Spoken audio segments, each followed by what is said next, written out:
Buenos días Juan. a todos. Bueno, os presento. Hoy tenemos la suerte de contar en el seminario con Yo Doctor, que está formado por Guido Rodríguez de Lema y Juan Sánchez Verde. Guido está ya presente, que son médicos de urgencias, fundadores de la primera unidad de ilustración hospitalaria, la Fundación Jiménez Díaz, y divulgadores a través de la página de yodoctor.es y además escritores de la novela gráfica El Club de las Batas Blancas. Y hoy nos van a hablar pues, del Visual Abstract y las nuevas métricas en medicina. Así que cuando queráis, muchísimas gracias por participar en los seminarios y adelante. ¿Qué tal? Muchísimas gracias. Bueno, pues eso, de momento estoy yo, no sé si Juan va a poder llegar, entonces aprovecharé, pues si hay cualquier cosa que está mal en la charla, pues le echaré la culpa a Juan y que esto lo puso Juan. Y así, y así me libro yo. A ver, voy a compartir pantalla y voy a poner la presentación. Ya, sí. Sí. Vale, perfecto. Muy bien, pues nada, pues os voy a hablar, pues eso, principalmente de las métricas alternativas y secundariamente de los Visual Abstract porque es algo que está íntimamente relacionado. Las métricas alternativas, pues probablemente es algo que no, que muchos desconocéis lo que es y pensaréis que es una novedad, al igual que el Visual Abstract. Pero me temo que no es una realidad. En realidad, las métricas alternativas surgen en 2008 y 2008, aunque a algunos nos parezca que fue antes de ayer, en realidad ya ha pasado bastante tiempo y es un tren que ya lleva en marcha mucho tiempo y al que deberíamos subirnos, pienso yo. Entonces, para explicaros de dónde sale esto y por qué tiene relevancia, pues os voy a contar una historia. Voy a intentar ser rápido, pero sobre todo voy a intentar ser ameno. Entonces, a ver si esto me pasa. Correcto. Vale, pues lo primero me voy a ir mucho tiempo atrás. Me voy a ir pues básicamente a cuando los científicos pues éramos más importantes de lo que somos ahora y es básicamente pues del Renacimiento hasta principios del finales del siglo XX, principios del XXI. Es cuando tuvimos el boom, cuando ganamos en popularidad y cuando algo se hace mainstream, cuando ganamos en popularidad, pues la gente se quiere apuntar, ¿no? Entonces, pues cada vez había más científicos, cada vez había más publicaciones y bueno, pues la ciencia estaba en auge y parecía que esto no tenía fin y que llegaríamos a lo más alto. Estamos hablando, pues eso, de finales del siglo XX. Entonces, llegó un momento en que había tantísimos científicos, tantísimas publicaciones, que era un poco pues un sin Dios, ¿no? Había muchas revistas y ya cualquier científico que quisiese informarse pues lo tenía un poquito complicado porque no sabía a qué revista dirigirse o dónde mirar pues de sus distintas especialidades. Entonces en 1934 este señor francés llamado Paul Otlet lo que hizo fue plantear el uso de principios matemáticos, de principios estadísticos, para tratar de clasificar un poco pues, todos los artículos, tratar de darles una importancia mayor o menor para que así la gente supiese pues, cuáles eran los artículos que eran necesarios y cuáles no. Entonces surgieron lo que se conoce como las bibliométricas, que son pues eso, son formas de medir la importancia de un artículo, la importancia de una revista o la importancia incluso de un propio científico y sus publicaciones. Esto es en el 34. En el 56, este señor de aquí, se llama Eugene Garfield, planteó lo que ahora se conoce como el factor de impacto, que es en realidad la bibliométrica que sí que os sonará a todos y que está basada en lo importante, entre comillas, que es una revista científica y esto lo mide en función de las citaciones que tienen los artículos que tiene esa revista. ¿Vale? Entonces, como os decía, el factor de impacto es algo que trascendió porque pues, este señor se lo vendió a Thomson Reuters y bueno, pues se hizo rico y le vino muy bien. Y, y de hecho, pues es una cosa que ya de las bibliométricas no se habla y solo se habla del factor de impacto. Parece que el factor de impacto es lo más importante y el factor de impacto, como decíamos, es una cosa que lo que hace es medir la importancia, entre comillas, de una revista. Por tanto, no se centra en otras cosas, no se centra en artículos ni en científicos, se centra en la importancia de una revista.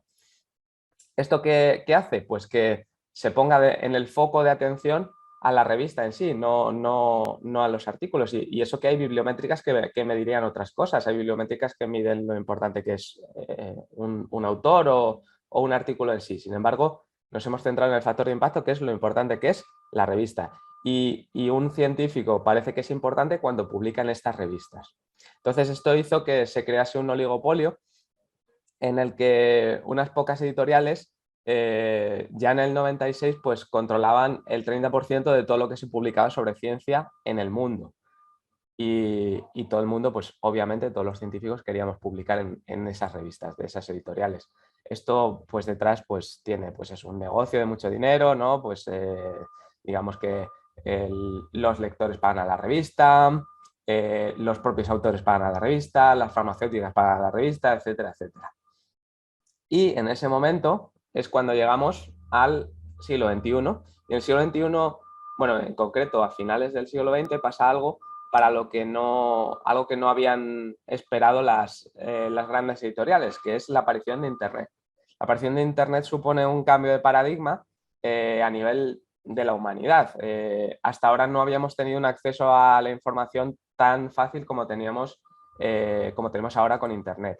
Entonces, con la aparición del Internet, pues hay un boom de avances que están relacionados con él, pues es que como es la aparición de las redes sociales, la aparición de los teléfonos inteligentes y con ello pues la capacidad de tener información al alcance de tu bolsillo y poder informarnos de cualquier cosa en tiempo real y en cualquier sitio, ¿no? Entonces las redes sociales no deja de ser una manera de comunicarnos entre nosotros, es decir, de transmitir información. Y sí que al principio las redes sociales simplemente se basaban en fíjate qué vacaciones más chulas me he pegado en Hawái y pongo mis fotos. No obstante, esa información se ha ido especializando y a día de hoy pues muchos nos informamos de las noticias a través de las redes sociales. Y, y la información científica no es para menos. No digo que no sigamos leyendo revistas, pero sí que nos hemos enterado de cosas, sobre todo, pues si os fijáis con la pandemia, pues nos hemos informado de los últimos papers que estaban por aprobar y tal, a través de redes sociales. Entonces, esto en 2008, no en 2010, como os decía, si hay alguna cosa que está mal, pues es culpa de Juan, aparecen lo que se conoce como las altmetrics o las métricas alternativas. ¿Y qué es esto de las métricas alternativas? Pues no es otra cosa que una bibliométrica, es decir, una forma de medir el impacto de un artículo, pero esta vez, en vez de centrarse en los artículos y en las revistas, que era lo único que tenían en 1934, pues esta vez las altmétricas lo que plantean es el impacto que tiene un artículo en cualquier otro tipo de medio y sobre todo centrándose en Internet y en concreto en las redes sociales, en las menciones que tienen, en las visitas, etcétera, etcétera.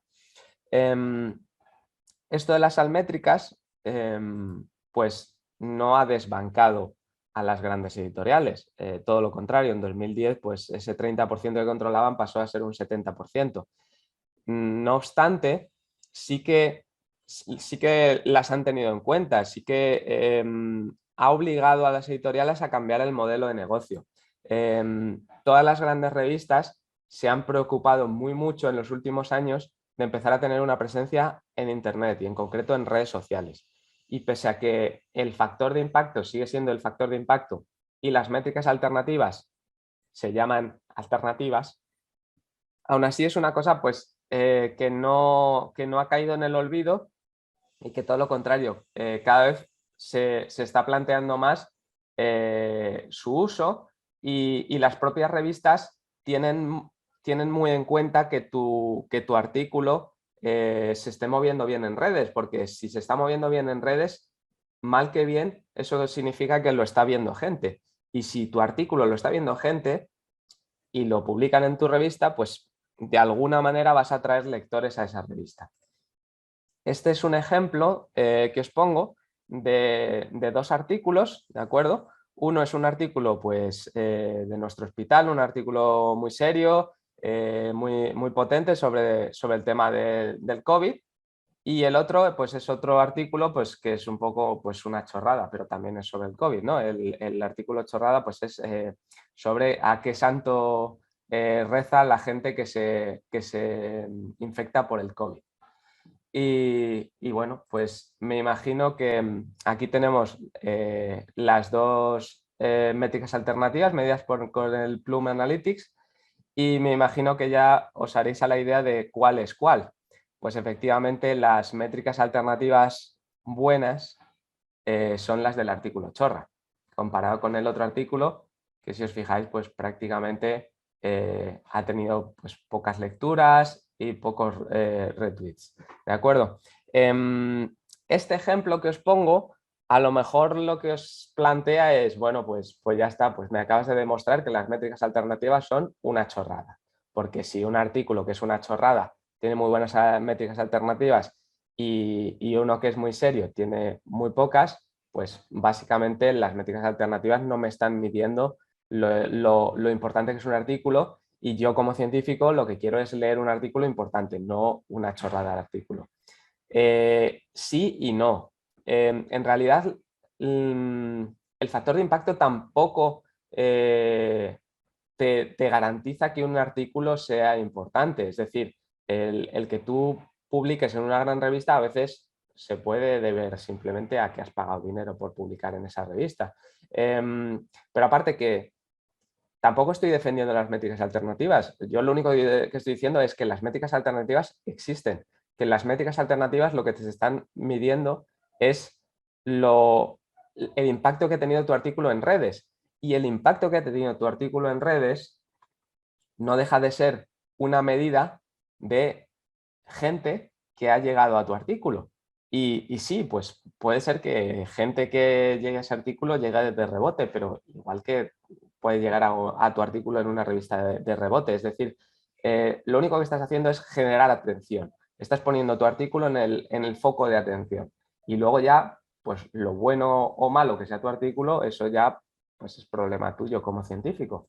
Pero es importante. ¿Y cómo hacemos para mejorar estas métricas alternativas? Porque las métricas alternativas, a diferencia del factor de impacto en el que nosotros, digamos que la única influencia que teníamos sobre el factor de impacto era tratar de que la revista en sí cogiese tu artículo, en métricas alternativas sí que tenemos nosotros, entre comillas, el poder de mejorar esas métricas alternativas. Lo único que necesitamos es que se mueva bien en redes, y tenemos que saber cómo se mueve en redes. Y hoy en día, sobre todo, mover en redes un artículo significa moverlo en redes sociales, porque sí, también se puede mover en blogs, se puede mover en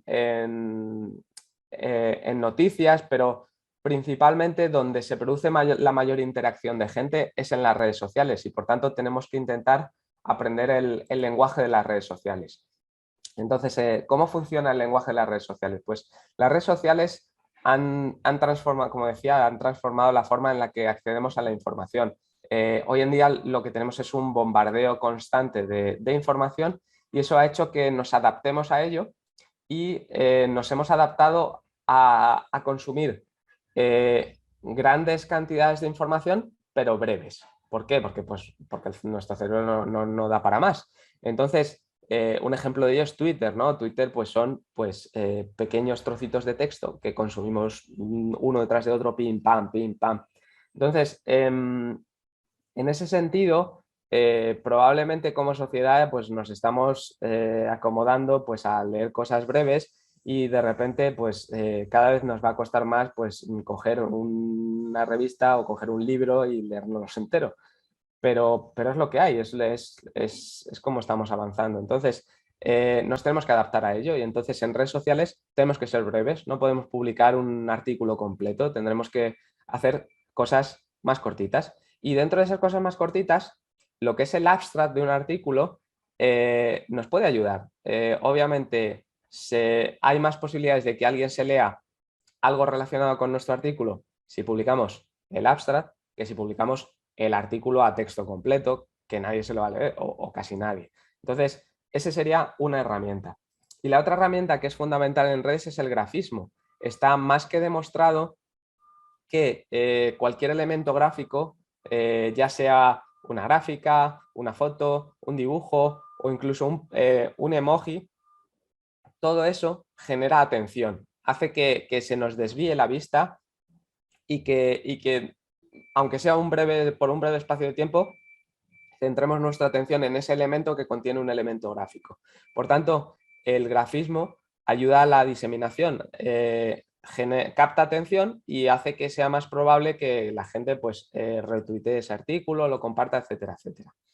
Entonces, una vez tenemos en cuenta esas dos herramientas, pues era lógico pensar que en algún momento a alguien se le ocurriría juntar el abstract, que tiene la capacidad de la brevedad, con el grafismo. Y surgió lo que se conoció al principio como el graphical abstract, que no deja de ser pues coger la información que viene en el abstract de un artículo y hacerla en formato gráfico.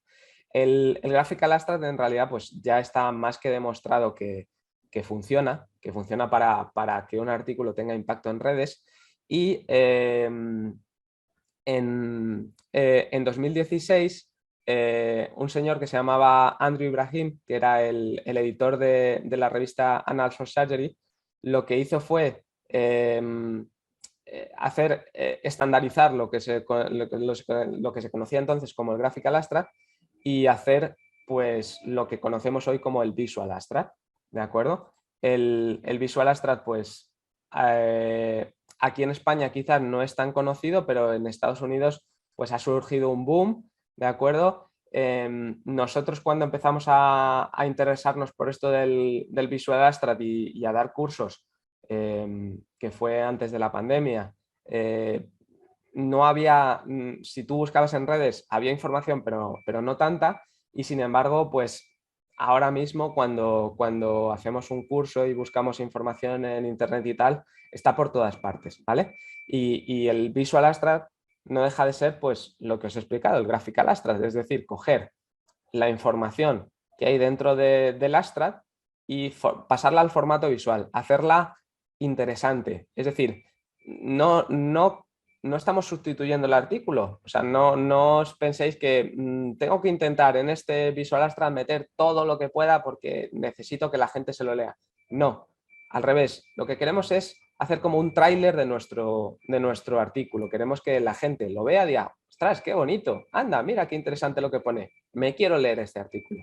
Entonces, el Visual Abstract es la herramienta con la que vamos a poder mejorar las métricas alternativas de nuestros artículos. Y esto no lo digo yo, esto lo dicen ya las grandes revistas que se han preocupado de tener sus propios Visual Abstract y de hecho incluso se han preocupado de que esos Visual Abstract en muchas de las grandes revistas son muy diferenciadores, de tal manera que cuando tú ves un Visual Abstract del British, sabes que es del British y cuando ves un Visual Abstract del New England, sabes que es del New England. Y esto, como decía, pues favorece que se comparta en redes porque además pues el formato del Visual Abstract está pensado pues para verlo en la pantalla de un móvil, o sea que es que está directamente pensado pues eso, para transmitirlo en redes. Y esto genera que mejoren las métricas y esto a la larga pues hace que gane el lector en las revistas. En definitiva, pues de lo que estamos hablando es de que nuestro artículo se haga viral, es decir, de que se comparta en redes y que lo vea mucha gente, porque al fin y al cabo eso es lo que queremos, ¿no? Nos hemos currado nuestro artículo, pues queremos que lo lea el mayor número de gente. Y bueno, en ese sentido, pues los Visual Abstract, pues tenemos Visual Abstract que son más efectivos en ese sentido y Visual Abstract que son menos efectivos, ¿vale? Nosotros que, pues eso, que nos dedicamos ya desde hace un tiempo a dar clases sobre Visual Abstract y que los hemos analizado un poquito y ya los vemos con otros ojos, pues básicamente como decíamos, que la misión del Visual Abstract es llamar la atención y transmitir poquita información pero buena y que te den ganas de leer el Visual Abstract, pues hemos estandarizado una serie de patrones para saber si el Visual Abstract es correcto o no es correcto, ¿no? Digamos el OK o el KO, ¿no? Si os fijáis aquí, pues pues he puesto un Visual Abstract que básicamente no deja de ser prácticamente un abstract que lo han pegado ahí, versus pues otro Visual Abstract pues es que a priori pues es más bonito y llama más la atención y en principio te entran más ganas de leerlo, ¿no? Porque, insisto, esto os lo vais a encontrar en vuestro Twitter y si estáis bajando en el Twitter y veis uno y otro, pues probablemente os vais a parar más en el segundo que en el primero. De esta manera hemos desarrollado un método de puntuación de Visual Abstract que lo hemos llamado Sci-Fi porque, bueno, pues porque son siglas y porque molan y que os lo voy a contar muy por encima simplemente para que sepáis un poco pues, en qué nos basamos para saber que un Visual Abstract está más o menos bien.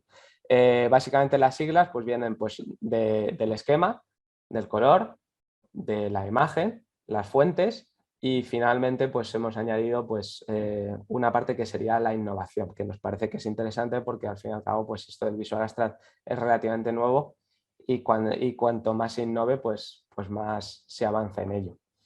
Entonces, bueno, pues os he puesto un par de esquemillas pues eso, de este esquema me parece que está bien. Cuando hablo de esquema me refiero a la manera en la que tú lo lees, porque el Visual Abstract no deja de ser un formato mixto entre el texto y la imagen. Entonces, normalmente, pues si fuese solo texto, pues sabríamos cómo leerlo, que es simplemente de arriba a abajo y de izquierda a derecha. Sin embargo, en los formatos mixtos en los que también hay imágenes, a veces te puedes liar y no sabes muy bien si seguir una columna o no o tal. Aquí he puesto pues uno que es relativamente fácil de seguir versus uno que ya no te queda muy claro para dónde ir, porque ahí hay una flecha que te va para otra flecha, pero entonces no sabes si irte para abajo, para arriba. En fin, que en este el esquema no estaría muy bien hecho. Aquí hablamos del color, ¿no? El color básicamente tiene que ser agradable y tiene que ayudar a que se lea todo bien. Este me parece que está bien de color, mientras que este, pues si os fijáis, tiene colores chillones, algunos no destacan con respecto a otros y no te deja leer bien las cosas. Aquí, en cuanto a imagen, nos referimos a la parte gráfica, es decir, en este Visual Abstract, aparte de letras, pues hay unos iconos. Entonces, en este caso, los iconos son bastante uniformes, son muy similares entre sí y además incluso de color se han molestado en que sean similares. En este, en cambio, si os fijáis, pues los iconos, pues cada uno son de su padre y de su madre y quedan un poquito extraños, quedan un poquito heterogéneos. Aquí, pues sin pararme a hablar mucho de las fuentes, pues son unas fuentes que lo que están haciendo es crear una jerarquía, si os fijáis, pues a base de utilizar negrita en unos sitios, no negrita en otros, en algunos cambios de color, todo eso hace que consiga destacar ciertas cosas que quiere destacar y traer para atrás las que destacan menos. En este, en cambio, pues no se ha conseguido eso, les ha puesto de color, en fin, un poco jaleo. Y finalmente lo que os decía, la parte de la innovación, que no deja de ser pues simplemente pues, utilizar cosas que llamen la atención, ¿no? En este caso, pues por ejemplo, me parece muy bonito pues cómo ha utilizado pues un gráfico de barras de toda la vida, lo ha hecho con cigarros que se queman y bueno, ha utilizado ahí el humo para cambiar las cosas, en fin, que es bastante bonito y bastante innovador. Y nada más, no sé qué tal he ido de tiempo, no sé si tenéis alguna pregunta, era todo lo que os quería contar. ¡Buah, qué divertido y qué interesante! O sea, me lo he pasado, pipa, qué buen desayuno. Me has convencido 100%. A ver, que no me hacía mucha falta, pero la cosa es saber si convencemos a nuestros compañeros, porque alguna vez a alguno le han pedido un Visual Abstract y no había manera de convencerles de que había que hacerlo más mono y de poner menos texto, no había manera, ¿eh? No había manera, era como, no, eso no es profesional, eso es que tiene otro objetivo distinto. Claro, es simplemente un tema de concepto, porque es cierto que si tú has hecho el artículo y tú pues te dicen tienes que quitar esta tabla, y dices, pero vamos a ver, si me he tirado 2 días para hacer esta tabla, ¿cómo voy a quitarla? A mí me parece súper importante. Dices tú, sí, pero es que para eso no está el Visual Abstract. Si es que el Visual Abstract lo que queremos es que llame la atención para que se lean tu artículo de arriba abajo y ahí en ese momento se lean tu tabla, que era la que querías incluir.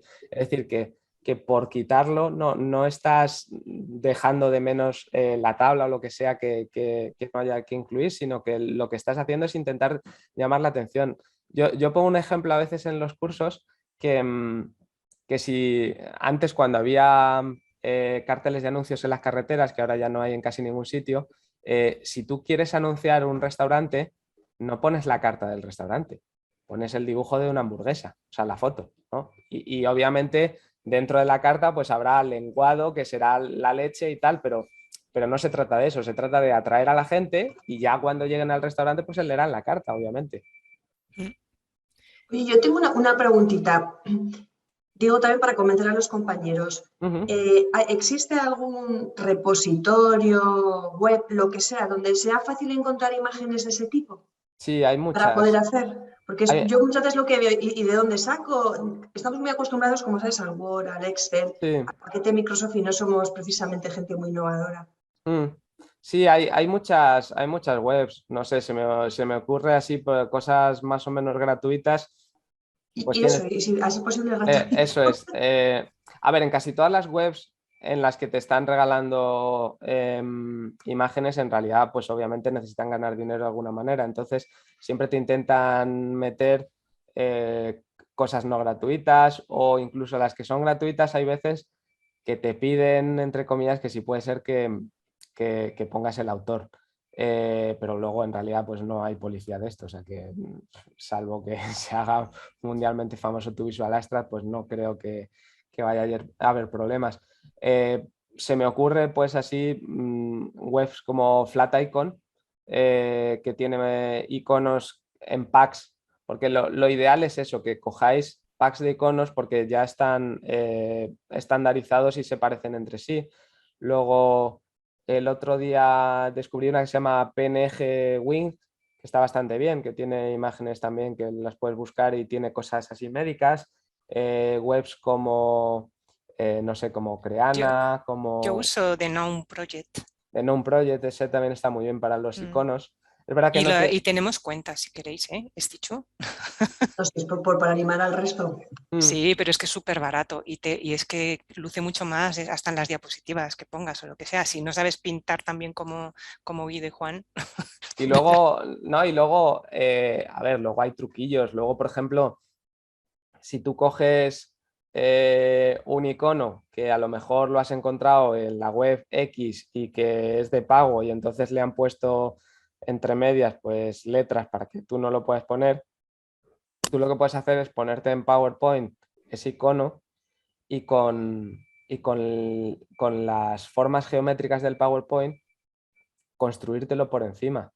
Más o menos, pues eso, es la cabecita, pues un círculo, luego no sé qué, y más o menos te puedes llegar a construir iconos más o menos, pues eso, bonitos. Y he visto que el nuevo Microsoft Office del 365 en PowerPoint también puedes incluir iconos, que me he quedado gratamente sorprendida, sí, porque, a ver, me da pena porque a mí me gusta pagar a los de Non-Project, porque para eso están diseñando. Pero... Y una pregunta, Sí. cuando en algunas publicaciones te exigen como el Visual Abstract, ¿no? Que es en los requisitos del envío, tienes que tú ya enviarlo preparado o ellos tienen un servicio, porque, por ejemplo, Depende. los de revistas muy conocidas, todos son demasiado homogéneos como para que todos los autores los hagan tan homogéneos. O sea, entiendo que tienen ellos diseñadores que los hacen. Eso es. Revistas así grandecillas, sobre todo las que quieren mantener homogeneidad y que se note, tienen su propio diseñador. Entonces, normalmente tienen, depende de la revista, pero incluso es un servicio de pago. Y aún así, incluso con ese servicio y con ese diseñador, en general el diseñador te lo va a hacer bonito, te lo va a hacer homogéneo, pero a lo mejor no está transmitiendo lo que tú quieres transmitir. Entonces, siempre, incluso en esas revistas, es interesante que tú le envíes tu propuesta de Visual Abstract, porque luego ellos lo adaptarán y lo pondrán a su estilo, pero por lo menos lo que pongan que creen que ellos es lo importante coincide contigo porque se lo has enviado.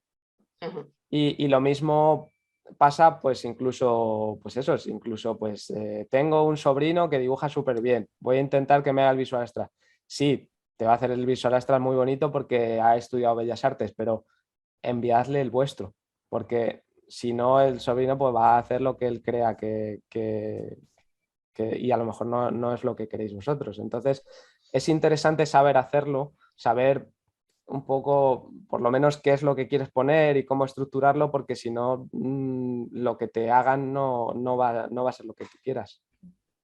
Yo creo que aquí el factor limitante es que muchos de nosotros somos incapaces ni de sintetizar. O sea, tú ves abstracts, no visuales, sino abstract, Sí. que dice, ¿qué tiene que ver eso con el artículo? Qué mal lo has vendido. O sea, Claro, pero es un poco, a ver, porque yo entiendo, y lo entiendo perfectamente, porque a mí me ha gustado siempre dibujar, pero yo entiendo que hay gente pues, que ni le gusta ni le interesa. Y dice, yo soy médico, yo no quiero ser dibujante, no quiero hacer esto. Vale, pero en realidad es una cosa que se nos está imponiendo, pues como se nos impuso en su momento hacer presentaciones PowerPoint. Yo tampoco tengo por qué saber usar el PowerPoint, ni tengo por qué saber hacer una presentación bonita, ni atractiva, ni que sea amena. Pero al final hemos aprendido y además o sea, te das perfectamente cuenta cuando un investigador hace una presentación que es un churro comparado con uno que la hace amena, y a lo mejor el de la presentación churro te está contando una cosa súper importante. Sin embargo, no tiene la atención de la gente. Pues esto es un poco lo mismo, es otra habilidad que desgraciadamente pues Una nos herramienta. toca aprender y ya está. que por cierto, o sea, no sé, ya yo creo que jamás voy a estar cómoda haciendo diapositivas después de ver las tuyas. Es como, Dios, han llegado a la excelencia absoluta. Bueno, antes que medio de broma le echaba la culpa a Juan de todo, Juan ha sido el que ha preparado esta presentación, porque yo ayer estaba liado con otra cosa y en teoría me tenía que haber ayudado a hacerla, pero aquí estoy yo solito. Bueno, pues un hurra para los dos. Sí. Y bueno, pero sí que es cierto que de lo que comentabas, de que hay gente que puede tener sus reticencias y yo también las puedo tener porque pues no se me da bien dibujar o eso, sí que es cierto que cuando tú vas a un artículo y tiene una infografía o un abstract, pues te engancha, o sea, pues lo que dices de las presentaciones, puede ser que a ti no te salga a presentar bien, pero reconoces cuando alguien lo hace bien o cuando tal, entonces, bueno, sí que generas la necesidad y tener la habilidad, pues claro, eso ya no lo tiene todo el mundo, pero que tú también, la gente que tiene reticencias a hacerlo, probablemente cuando se le presentan delante también le guste, o sea que, bueno. Sí, y luego eso, sí, o sea, aprovecho, si cualquiera de vosotras o cualquiera que nos escuche tiene alguna duda o alguna cosa que le podamos ayudar, pues que nos escriba. En la Hacemos web tu curso ya, hacemos tu de curso ya. yodoctor.es tenemos por ahí el contacto y vamos, nosotros solemos contestar siempre, o casi siempre. Bueno, sois un descubrimiento brutal y una Os voy a ayuda que proponer para ya... el Foro Arte, mira, me he acordado. Sí, ya vais a aparecer en más sitios. Sí. Y bueno, pues y ahora un momento publicidad, ¿qué cursos tenéis o cómo? Pues a ver, tenemos de Visual Abstract, tenemos curso en el Colegio de Médicos de Madrid. Me parece que la próxima edición que se abre debe estar a puntito de abrir las plazas, porque yo creo que es para noviembre o para diciembre. Vamos a hacer uno en el Colegio de Médicos de Málaga, pero ese no tengo fecha todavía. Vamos a hacer uno, pero online, en el Instituto de Salud de Zaragoza. Ese es en octubre, si mal no recuerdo. Y luego así suelto, pues si es que nos llaman de varios hospitales. La semana que viene daremos uno en el Infanta Leonor, que sí que va a ser presencial. Y así cosas de Visual Abstract creo que ya no tengo ninguna cosa pendiente. También damos cursos para hacer pósters científicos, que lo hemos dado, pues lo hicimos para una farmacéutica el año pasado y bueno, lo ofrecemos para, pues eso, si en cualquier sitio nos quieren llamar y quieren que demos un curso de pósters científicos o de presentaciones o lo que sea, pues lo tenemos ahí listo. Pues estupendo. pues contaremos con vosotros. Claro. Pues muchas gracias. Muchísimas gracias. Gracias. Está fenomenal, gracias. Qué guay. Bueno, que tengas un buen día. Muchas gracias. Hasta luego. Hasta luego. Adiós. Adiós. Adiós.